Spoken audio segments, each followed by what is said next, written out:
आता चिपळूणमधून महत्त्वाची अपडेट येते। चिपळूणमध्ये ईव्हीएम मशीन बंद पडण्याचं सत्र सुरूच आहे।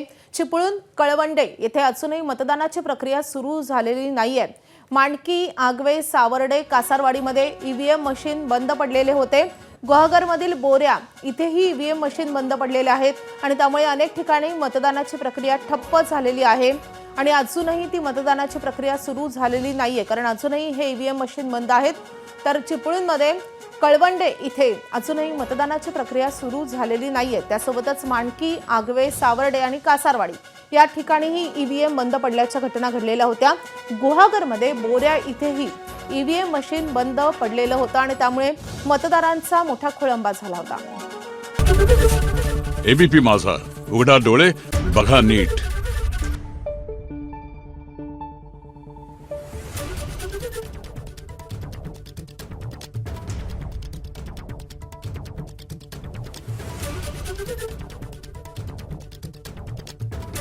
Thank you.